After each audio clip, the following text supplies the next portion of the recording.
This is a Rough Tiger production.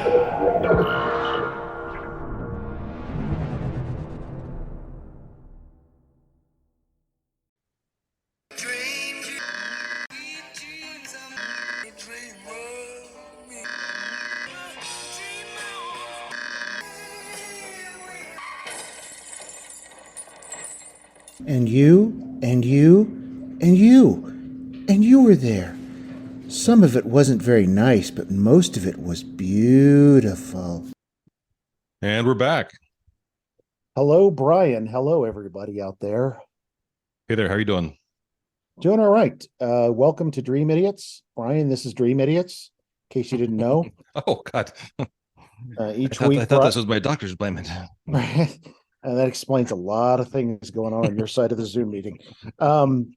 Each week, Bryan and I tell each other stories from history, from current events, from our own personal misadventures in life, and we drag you guys along for the ride.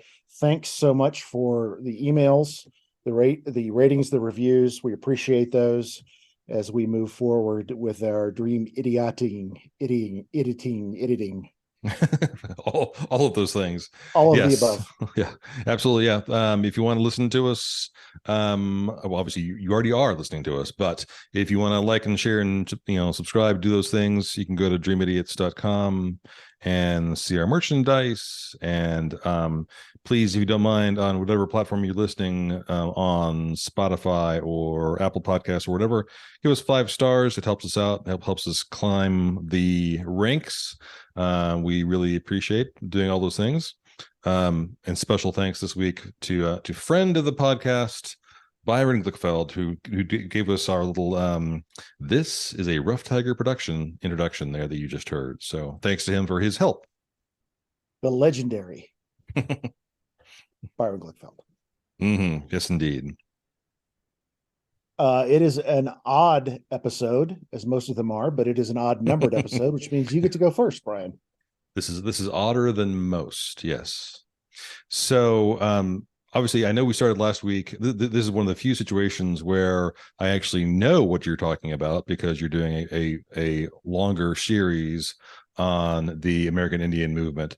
I'm going to plug in here a little bit because it's Thanksgiving week, and we're going to talk a little bit about the story of Thanksgiving, because as we all know, the story that we were all told as children, that the Indians and the Pilgrims came together and were joined by Jesus and the Easter Bunny, and I think the Ewoks were there as well to provide this happy story. It turns out that story isn't necessarily all that accurate. But hopefully this will not detract from Morris's story, since this is a much older story, and this story is well, you'll see how different this really is. So my question for you, young Mo, is when the Pilgrims landed at Plymouth Rock and were greeted by the natives, how did they communicate? Do you know? How did they communicate? Mm-hmm. Well, interpretive dance is probably out. Rudimentary sign language would be my guess, or the Pilgrims just shouted at them louder and louder in Old English. Yes, right.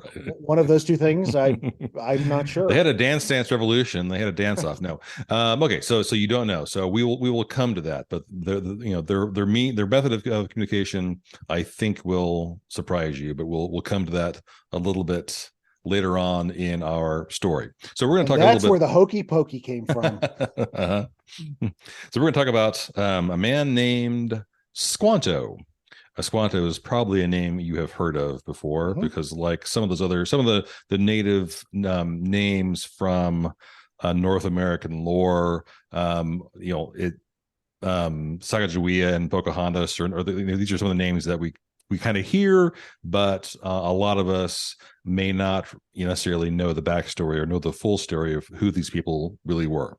Squanto was born approximately in 1585, Native American of the Patuxet tribe in what is now New England. So the Patuxet lived around the area of Cape Cod and what is now sort of essentially Rhode Island. frankly, for thousands of years before the arrival of any Europeans.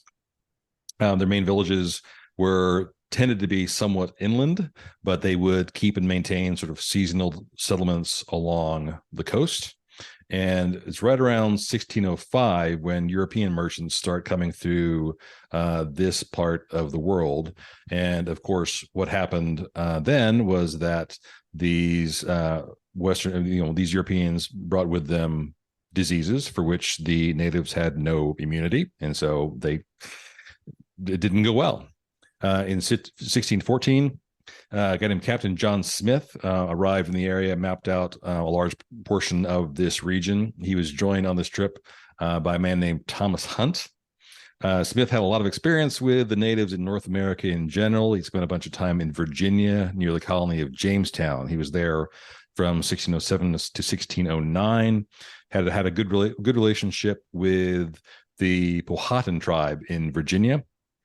And he felt like he was pretty well versed with how to deal with, negotiate with the natives, and he hoped to do the same in New England. And he was John Smith was actually the person that first coined the words New England in reference to this area. So he was pretty well convinced that they would be open to trading with the English.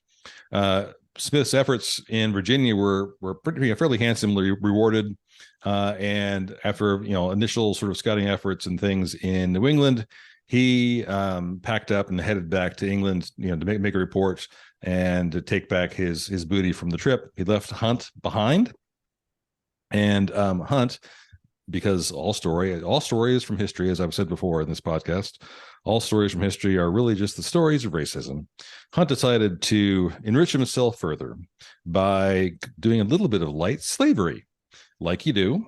And he decided to kidnap 24 of the natives of Squanto's tribe. Basically, it sounds like he tricked them into boarding one of his ships, saying he was going to sail up the coast to do more trading further up into Maine. And they got on board, they were tied down, and then the ship immediately sailed from what is now Massachusetts all the way to Spain, to Malaga, what is now Malaga. He lands in Malaga with these Native Americans and tried to sell them off. But strangely, there were Franciscan friars in the area who objected, condemned Hunt for basically engaging in slavery, and basically demanded that they be released. Reports are a little bit uneven here. The story is a little bit vague. These friars did want to instruct these natives in Christianity because that's what they do. And it's, some of the details about Squanto's time in Spain are vague at best, but he manages to escape from the area and from there made his way to England. It's completely unclear why Catholics in Spain would have any objection to slavery, because Catholics historically are okay with slavery. On numerous occasions throughout history, they've been just fine with it. Anyway, he escapes Spain, makes his way to England. In England, he works as an interpreter and as a shipbuilder for a merchant named John Slane.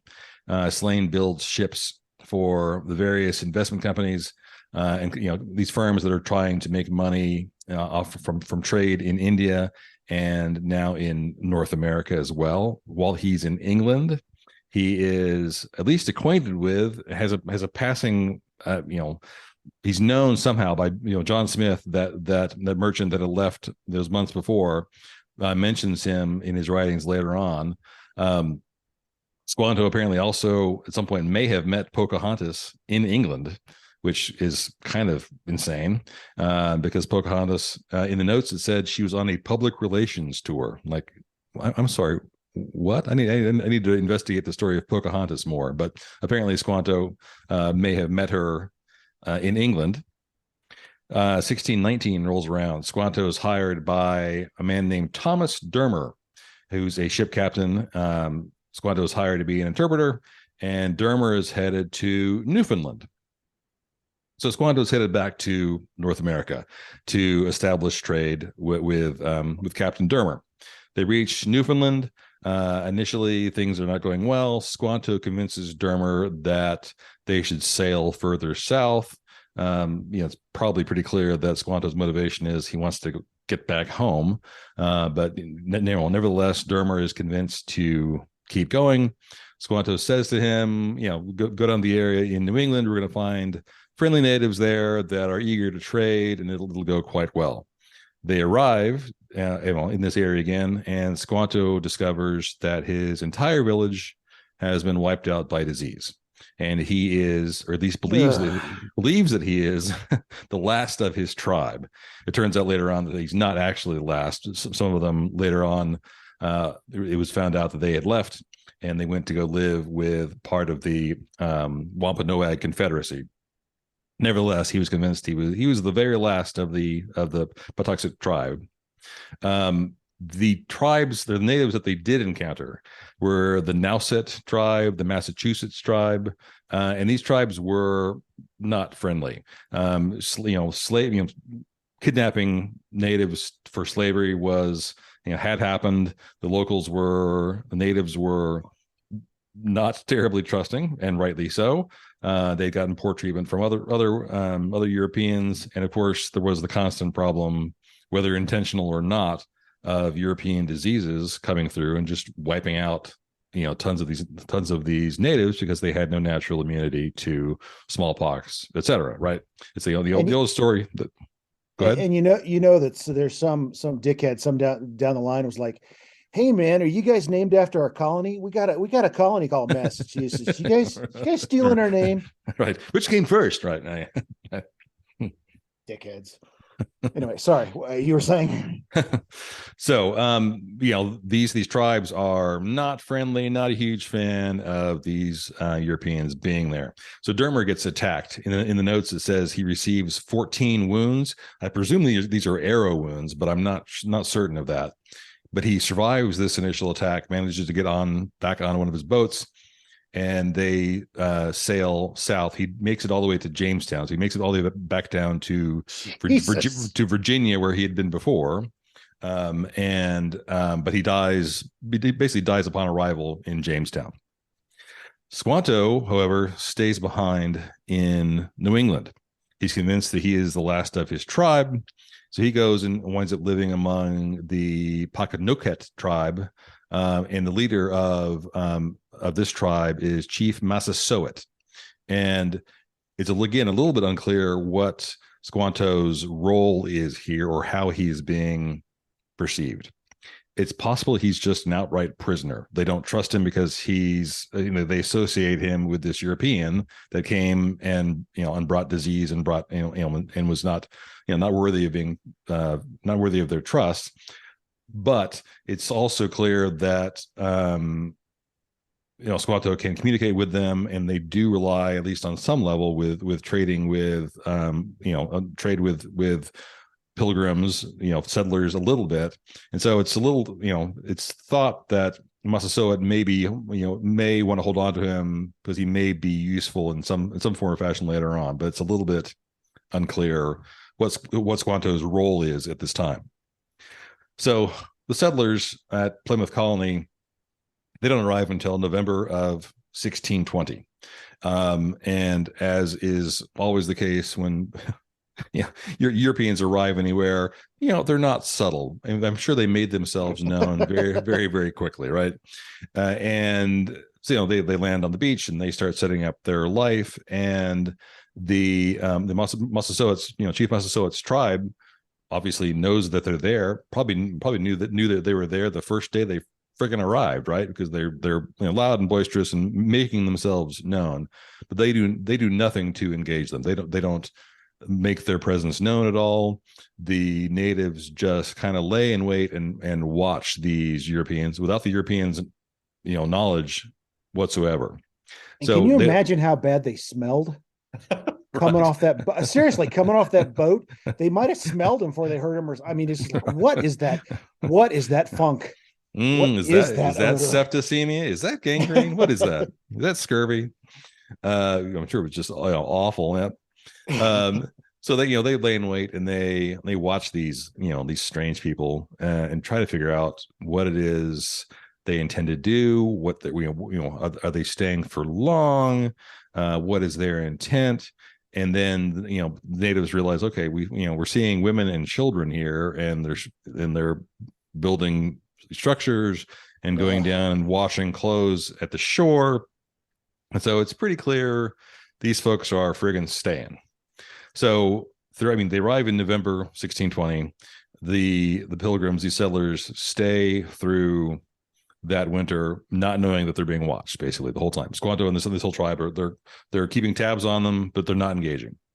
During this first winter, half of the settlers die from just exposure to a New England winter and malnutrition and disease, and they're struggling to maintain things.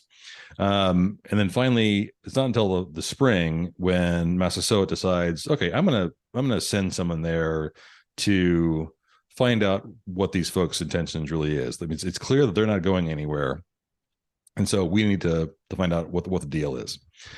So a little bit about Massasoit and his position and his standing in life and what's going on with this part of the world. The plague of the last few years had just radically reduced the population of the Wampanoag Confederacy. So their populations are dwindling. Massasoit had previously had much higher standing in the region, but by 1620, their numbers are so reduced that they're basically having to pay tribute to the Narragansett tribe, the Massachusetts tribe, and Massasoit's trying to figure out how to bolster himself, create some security for himself and for his people. And so, the enemy of my friend is my. I'm misquoting it. The enemy of my friend is my friend. No. Sure. Yeah. Mm-hmm. Enemy of my the enemy of my enemy is my friend. Yeah. I think I may have butchered that, but he decides, well, it couldn't hurt to try to engage in a relationship with these folks and see if there's anything to be gained. He has another member of his tribe named Samoset, Samoset. It's also written in some of the literature as Somerset, Somerset, which seems like a very British name for a native. And Samoset is sent because he also knows at least a little bit of English, and from dealing with traders. And it's also maybe the case that he is a prisoner. And so if they send a prisoner over to talk to these settlers and they kill him, well, no big loss, right? It's there's low investment. So they send Samoset by himself to go walk into this settlement. And so I asked you how they communicated. Samoset walked in, and his first words to the settlers were, "Greetings, Englishmen." And he then asked for beer in English. So, which had to have been just fucking, stunning as hell. It's like, Elon Musk landing on Mars and having a head pop up and say, "Hey, dude, what's up?" Like, oh, what? So absolutely, flooring. And it was the lost pilot for Cheers. That's how Cheers started. Right. Somerset. That's too long. We need a single syllable name. How about Norm? Okay, yeah. All right. So Samoset asked for a beer. First thing once. So Samoset comes back to the village and says that he'd been welcomed, he'd been given food and drink, he stayed there for the night, and he's convinced that they can be of use to Massasoit. So they turn back around. Massasoit goes back with Samoset, brings Squanto with him and a couple of his warriors as well. They introduce themselves, and Squanto, because Squanto is the one that actually has gone to Spain and England. Squanto knows English even better than Samoset does. Samoset just picked it up, dealing with some trading, but isn't as fluent as Squanto is. So Squanto is the de facto translator for all these things. They exchange gifts. They have this lengthy exchange. They actually draw up a peace treaty and sign it, and it's basically an agreement of mutual support and respect. Oh wow, okay. So if there is, you can signal us. If you're in trouble, we can signal you, etc. And they're going to try to, have this, mutual respect and mutual benefit, if at all possible. So that's kind of the somewhat uneasy. I wouldn't say truce because they're not really warring, but there is this, kind of a symbiotic relationship going on there. So the traditional view of these three people, though, Massasoit, Squanto, and Samoset, is portrayed in all of our textbooks and in a large amount of our literature as being, these three are the noble savage is how they are portrayed, and they decided to set aside their savagery and their animalistic temptations or whatever, and take pity on the lovably inept pilgrims, and basically look out for them, help them out, teach them how to plant and hunt, etc. And this is the genesis of the story for the first Thanksgiving.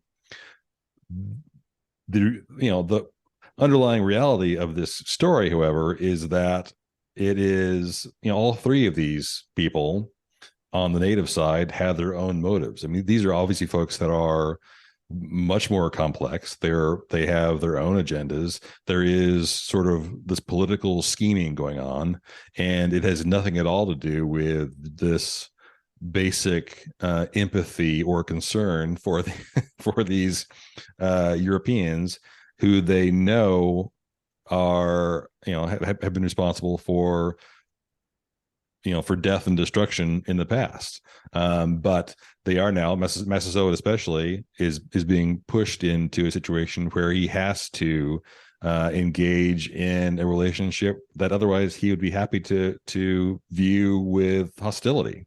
But that's sort of the crux of the story is so radically different than the story that we were told as children, that this is just a big picnic where everyone got along. So I don't know, because they could have smoked him at any time, just waited for nightfall and just gone in and wiped him out. Because you said they went for what, months without noticing they were being watched. I mean, they never knew anybody was there. Like 5 or 6 months, and then suddenly this guy walks in and says, "Hi there, Englishman." And for some reason, I'm convinced he must have had something close to a British accent. I don't know why. Would you mind awfully giving me some beer? And that would be, yeah. They stepped back and watched it, and then decided it was worthwhile to try to take advantage of the situation, instead of just massacring them. Well, I mean, so many of our historical things we've been exposed to have had the rough edges smoothed off, or even turned around to the obverse, to where, I mean, look at the story of the Alamo, how that was just polished down and right. to present a totally different story. We have, our history is rife with these things, right? Where it's just not at all complicated, multifaceted, and people doing things for entirely different reasons. And just the not, I won't call it duplicitous, but the nature with which people have to operate in a complicated society. And we don't think of that time as complicated, but if you're negotiating your way between different tribes, and then you suddenly have this outsider group coming in that's completely different from what you're used to dealing with. Right. It's like, you're going to think, I wonder if I can use these guys to my advantage. What can I do with these guys that's going to absolutely put me in a different situation? So the rest of the story, I mean, so that they sign this treaty, and Massasoit and Samoset go back to their village, and things are fine, at least temporarily.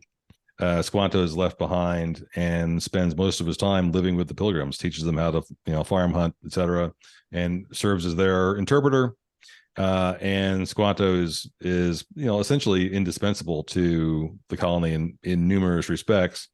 But it becomes clear over time that Squanto has, he's a little bit power hungry as well. There's nothing in the written record that really indicates that the Pilgrims actually invited the natives for the celebration to thank them. That's not true at all. There is a writing by Bradford and Winslow. They're the two individuals that sort of ran the Pilgrim the Plymouth colony.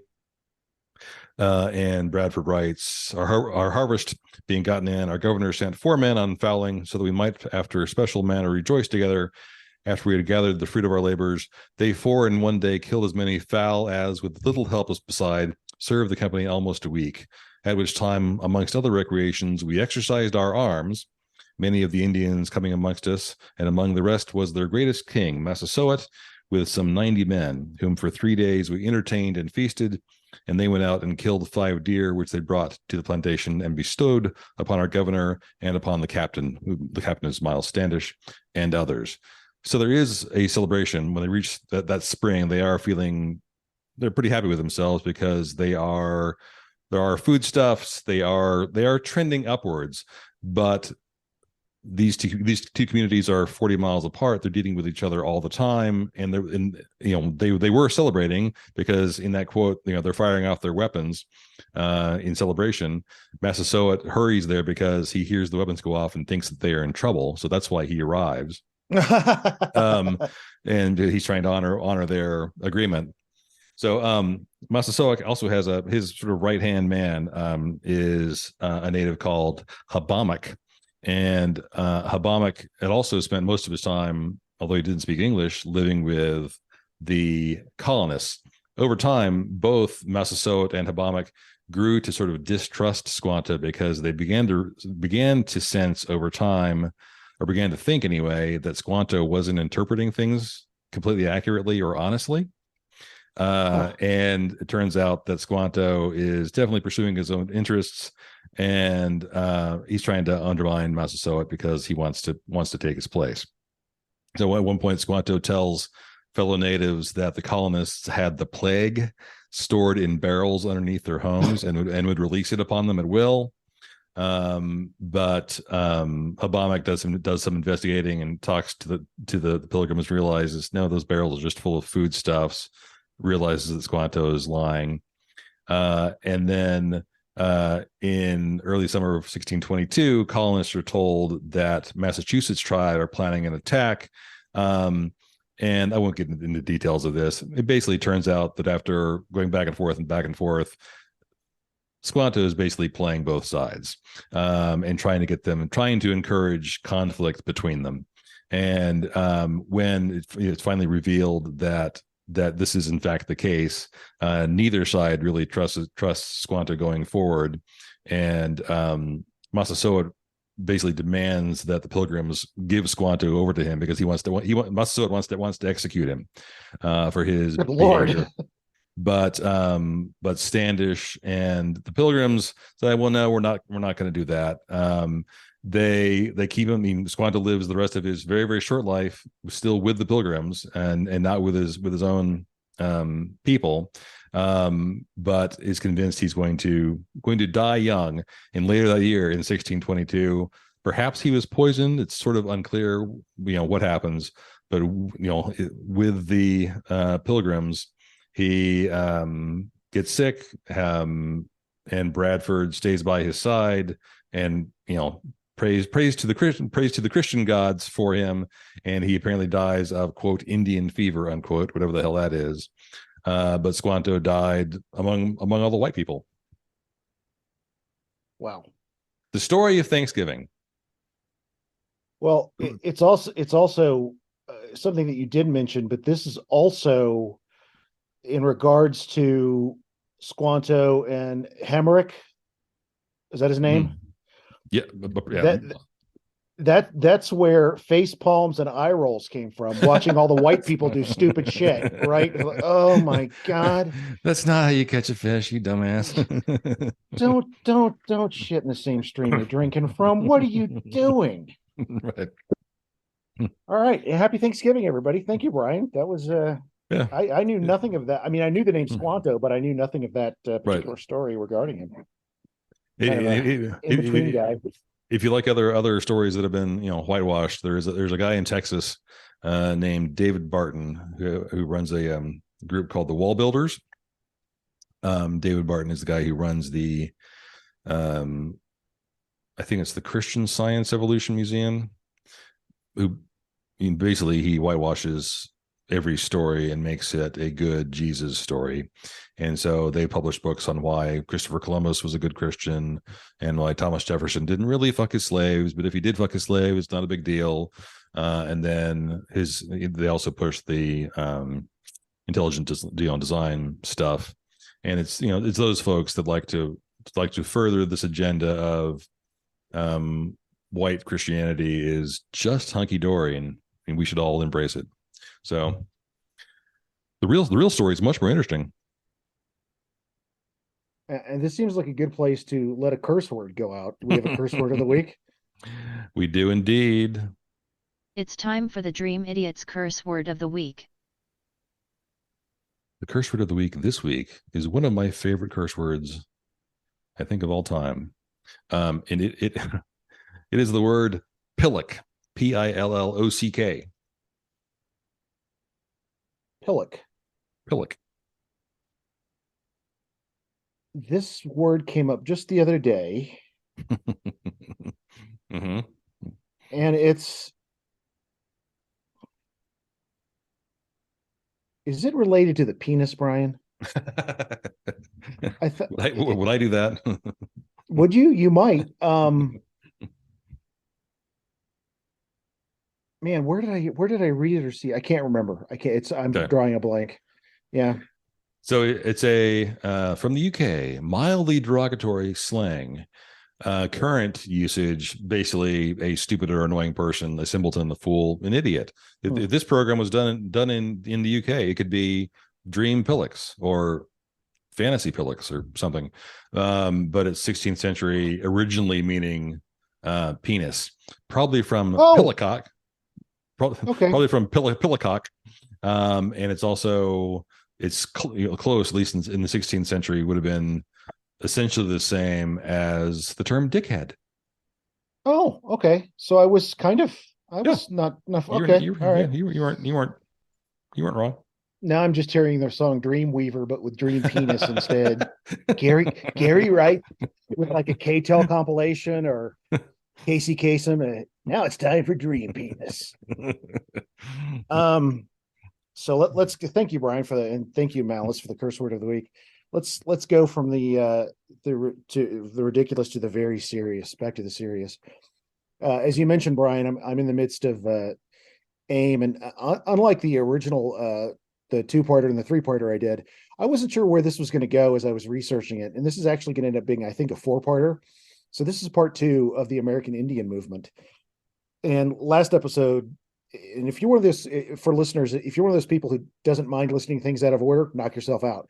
But you might want to go back and listen to the last episode if you didn't listen to episode 44, because what I tried to do there is try to look at the numerous ways from the 1850s into the 1950s that the U.S. government basically destroyed the people.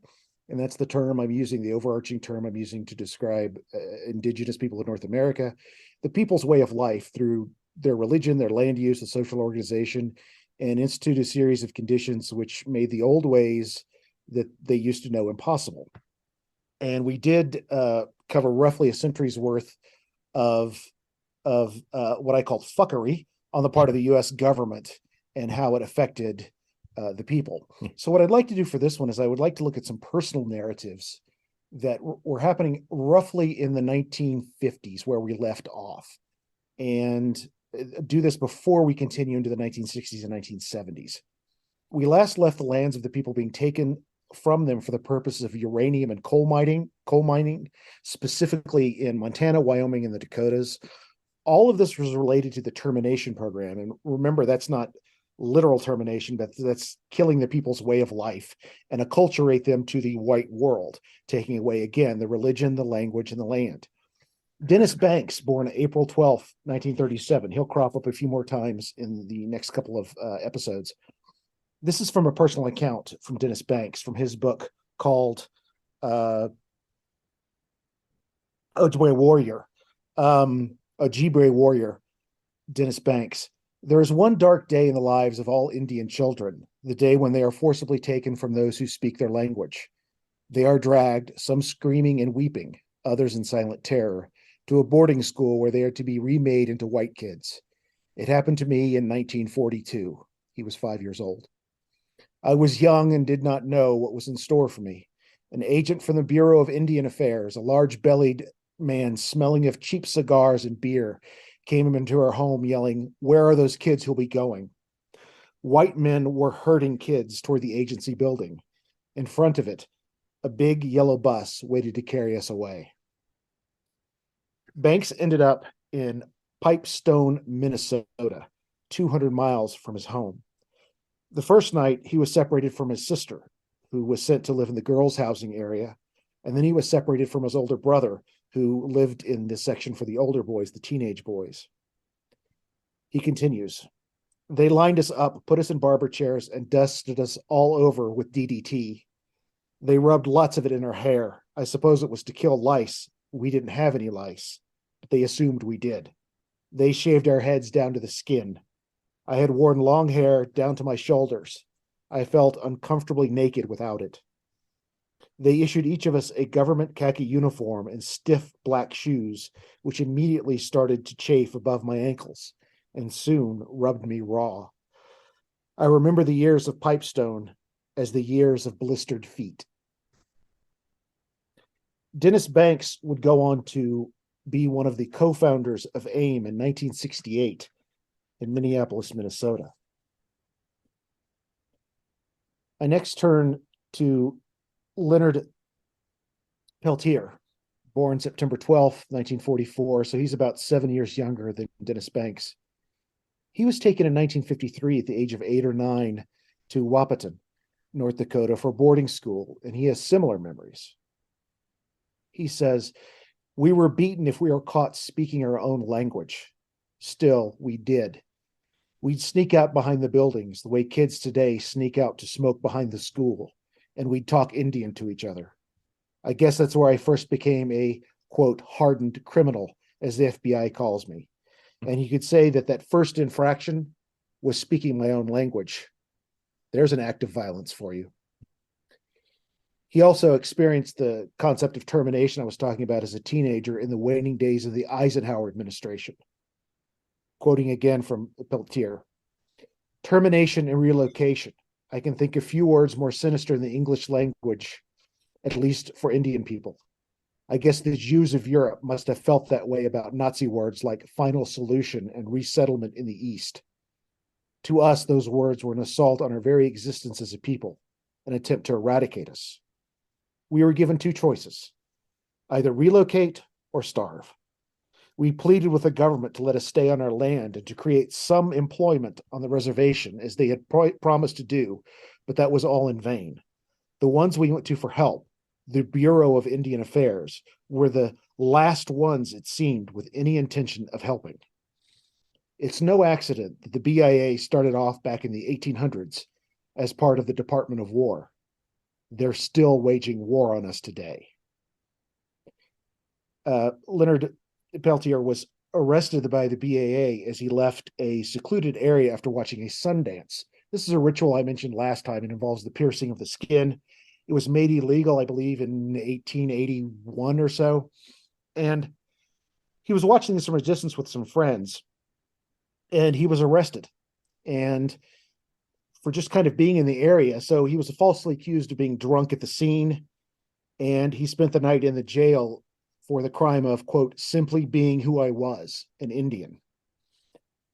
He continues, "Speaking my language was my first crime, and practicing my religion was my second. I was also arrested that winter for siphoning diesel fuel from an Army Reserve truck to heat my grandmother's freezing house and spent a couple of weeks in jail. So trying to keep my family from freezing was my third crime, the third strike against me. Henceforth, I would be considered incorrigible. So these are just two stories among many that are in some of these diaries and reflections and journals of what Native Americans are facing. And there's a lot coming out now about the boarding schools in Canada and about what a lot of these folks are going through. And I haven't looked for the next chapter. I'm going to look through some of these. There are many podcasts by members of different nations, tribes out there that kind of speak of this history. And I'm going to take a longer listen to some of those over the next couple of weeks. But a lot of these folks, particularly the men and the women as well, but a lot of these men who were raised this way became what they call, and I'm using this term that was used internally, city Indians. And out of that sprang AIM. The locus of this change became Minneapolis, Minnesota. A gentleman by the name of Clyde Bellecourt and several of his associates were all out on parole from the correctional facility in Stillwater, Minnesota. And as with most minorities in this country, they represent a disproportionate percentage of people in prisons, incarcerated in the system, particularly as we have seen in the last couple of decades. Really, the prison industrial complex, I think, is the best word for it. Would you say that's Right. fair? Yeah, absolutely. But particularly as it's become more and more privatized. But they began to organize in 1964 what was then being called the Red Ghetto sections of Minneapolis. And I could not have said ghetto more than in a more white way than that, could I, Bryan? The Red Ghetto population in Minneapolis. And what they wanted to do was follow the civil rights models they were seeing of this period, what folks like Martin Luther King was doing. But Bellecourt realized that citizenship was a complicated issue for the people, because were they really citizens or not? Were they citizens of the reservation, or were they citizens of the United States? This is a very difficult issue to negotiate, given the aspects of reservation life and the way that reservation life was falling prey to these termination policies that were being set forth by the United States government. So Bellecourt said, that's not how we can really operate. We need to think differently about how we operate, because we cannot take the typical civil rights model. In July of '68, after 4 years of working with these ideas, Bellecourt, with a longtime associate, Eddie Benai and George Mitchell, and the aforementioned Dennis Banks, I quoted earlier, formed the Concerned Indian Americans. What's the acronym for that? Well, CIA, right. And they quickly realized that probably doesn't work. So that was Right. discarded almost immediately for the American Indian movement. That's how they came Yeah, up with that name. right. It's slightly confusing. Yeah. Although in a way appropriate and kind of funny, but that's where AIM came from in 1968. There were other groups that were working for the people's rights. There was a sustained fishing rights, and you mentioned this, I believe, the other day, the last episode, for fishing rights out of the Northwest, specifically with fishing rights. And I think you'd be probably at Salish, Tlingit groups. The Six Nations work in Canada, parts of Canada, Ontario, and New York, and the Red Power group from the West Coast. There were some public demonstrations where AIM made an appearance, and this certainly deserves its own episode someday. The Indian of all tribes. Have you heard about this occupation of Alcatraz? This is pretty fascinating. Yeah. I knew that there wasn't an occupation in the early 70s. It lasted from late 69 to mid 1971. Yeah. A guy named Oakes organized this occupation of Alcatraz Island that lasted 20 months, where I had no idea it was that long, but yeah, I knew yeah, about it. I've read about it and heard a couple podcast episodes on various shows. But yeah, the AIM would show up for these things. But what separated AIM in this way, it was a specific answer to the conditions which led to moving the people into the cities and creating that split between so-called city Indians and traditional Indians that I talked about earlier. And this is going to become very important as we move into the 1970s. And I'll discuss that more in the next chapter. I'm going to close out with two stories that really started to get AIM traction with some of the folks on the reservation because of what AIM was trying to do within the population, and that's give voice to the people. I'm going to tell you about a man named Raymond Yellow Thunder and another man named Wesley Badheart Bull. In Gordon, Nebraska, on one evening in 1972 in February, Raymond Yellow Thunder was assaulted by a pair of white guys known as the Hare Brothers. The Hare Brothers beat him, stripped him naked from the waist down, and made him walk around in front of the American Legion Hall, which was having some kind of celebration or dance. These two assholes then stuffed him in a car trunk and drove him around for 45 minutes before dumping Mr. Yellow Thunder off near a laundromat. He made his way over to the town jail to sleep the night. In the morning, he went to his residence where he apparently lived, which was a used car lot. He died there the next day, and his body lay there for over about a week before it was discovered. Oh my God. How old do you think Mr. Yellow Thunder was? Ooh, you wouldn't ask if it was. I mean, he's either very young or very old. 62. 51. He was my age. Oh, jeez. The Hare Brothers were charged with assault and battery. Huh. They were released without bail. I mean, better than jaywalking, but Yellow Thunder had three sisters. They were denied access to his body and to his autopsy report. They had no assistance forthcoming from local or federal authorities, and by federal authorities, I mean the FBI. So the women, one of the women had, I believe it was her son, who had friends in AIM, and he went to AIM and said, "Can you help us with this? Uncle was murdered. Can you help us?"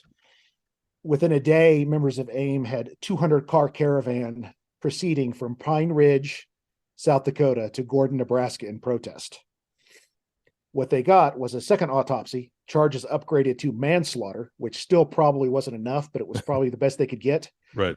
One brother spent 6 years in jail for manslaughter. He was fined $500. The other 2 years and $500. I mean, Yeah, no surprise. no surprise at all. No, right. In January of 1973, Wesley Badheart Bull, which is an awesome name, Badheart Bull. Yellow Thunder is pretty cool too, but Wesley Badheart Bull was stabbed in his heart in an altercation at a bar in Buffalo Gap, South Dakota. Some reports indicate that Badheart Bull was taunting some patrons with a log chain outside the bar, but there was a white businessman who stabbed him by the name of Darnold Schmidt. In some sources I read, his name is Schmitz. And he was charged with involuntary manslaughter, spent 1 day in jail. He was later acquitted by an all-white jury. Of course. So AIM gathered in Custer, South Dakota. I was actually in Custer this last summer, at the request of Sarah Badheart Bull, who was Wesley Badheart Bull's mother.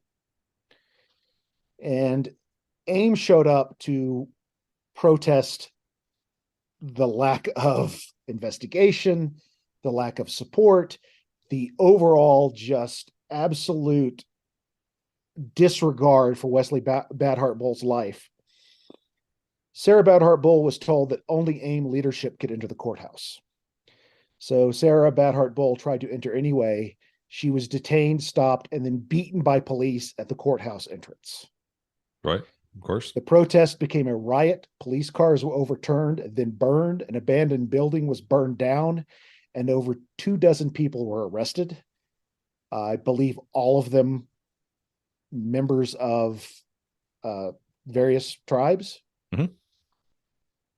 But what these two events did was it showed to the people that AIM was here to stay, that they would stand up for you when no one else would. Not the government, not the local authorities, not the Bureau of Indian Affairs, which is what they should have been doing, the Bureau of Indian Affairs. Right. And what we're going to look at next time is two events: the occupation of Wounded Knee and the notorious shootout at Pine Ridge. We're also going to take a look at a guy by the name of Dick Wilson. Dick Wilson was the president of a tribal council, the tribal council that ran, that basically was in charge of the Pine Ridge Reservation.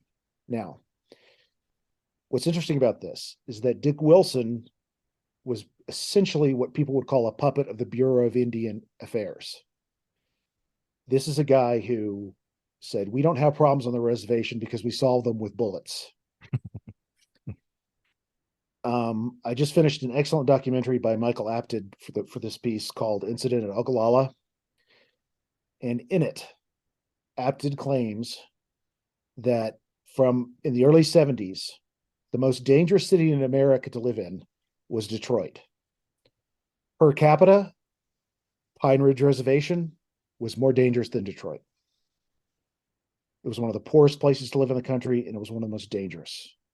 And a lot of it had to do with the way the Bureau of Indian Affairs was running it. And we're going to get into that next time. What happened with AIM, the occupation of Wounded Knee, the shootout at Pine Ridge. That'll be episode part 3. Part 4, we'll look at the aftermath, the trials, and what's happened since. So that's where we are. A furtherance of AIM, their creation, and some of the early incidents that got them into the public eye, and more importantly, the eyes of the people as AIM began to stand up between local and federal governments. So that is AIM, part 2. Nice. So yeah, yeah. What can you say? I mean, it's same shit, different day, right? I mean, just look at last few years of Trump and fascists and racists and Black Lives Matter, and just recently, DeSantis and Abbott taking Mexican or Central South American immigrants and boxing them up and shipping them by bus to Martha's Vineyard and to Philadelphia, or where just how hateful and shitty and nakedly racist can you be? And one of the great tools of the colonizer is to, when you move in on an indigenous people, is to set up arbitrary differences between them. Like, look at what happened with Rwanda. The groups of people in Rwanda, the Tutsi and the Hutu. Mm-hmm. Hutu and Tutsi, yeah, exactly. Right. Where were those differences come from? Who set those up? The Belgian colonizers, right? That's where those differences were set up legally. Look at this idea of when you start to recruit indigenous folks into your armies and create subalterns, right? Look at the case of the BIA being able to dictate who sits on your tribal councils. It's a very efficient tool for keeping things like progress from happening or being discussed at all. And that's what we're going to see in full force here in part 3 next week. It's a rough thing to think about and talk about, but it's something that we need to come to terms with. And I don't think we'll ever come to terms with it, because one of the things I looked at was an excellent, it's just 40 minutes of Russell Means, who is a very important member of AIM, talking. And he said, one of the reasons people don't like to talk about what happened to the people in the 20th century is because we're a reminder of what was done to the Western Hemisphere. Right. And that's the best, cleanest, most concise way I've ever heard it put. When you look at us, you look at what you did, the colonizers did to the Western Hemisphere. And I was like, damn, that is just... Yeah, it's too recent, and it might inspire bad feelings, and so it might make people think. Right. Don't want to recognize that we may have done, mistakes may have been made, or that anything bad happened. Let's just sugarcoat it and move on. But over and over and over and over and over again. And just keep doing it. Yay. Yep. High power. Well, On that note, let's not isolate that. I do sincerely hope that wherever you are, if you are celebrating any kind of holiday this week, that you are doing so with the folks you care about. And to that extent, Bryan, I want to express to you my holiday wishes and my hearty thanks. Bryan is going to take some time off to go visit my mother, one of the reasons I've been so busy lately is because my mother has recently been diagnosed with some dementia issues. And Bryan is going to be seeing her on Thanksgiving Day in my place down in San Antonio. So, Bryan, I do appreciate that. Thank you for going Yeah, to see her. absolutely. That'll be good. It'll be fun to hear your stories because I'm sure she will. I suspect hearing your voice is what's going to trigger her memory. So that should be funny to hear what kind of story she has for you on this Thanksgiving. So wherever you are, folks, as always, have a good time. Come back next week and be good to each other. Right? Yep, happy, yeah, be good to each other. Absolutely, even though Thanksgiving is a made-up holiday, definitely gratitude is always a good thing. Have a good holiday. We're gonna keep on cooking. We'll have some other new stuff, more AIM and more good stuff in December. Like and subscribe and share on all those platforms for us, and we'll be back again real soon. And we're gonna have some fun stuff coming up in December. So. Mm-hmm. Bryan, there may or not be a quiz coming up in your future in December. Oh, just shoot me now. But no, it's not a typical college quiz. It's a different kind of quiz. Oh God. Okay. No, you're gonna like it. You'll do well. I never do, but no, you will. It's a nice thought. No, it'll be great. It'll be fun. It'll be fun for everybody. All right.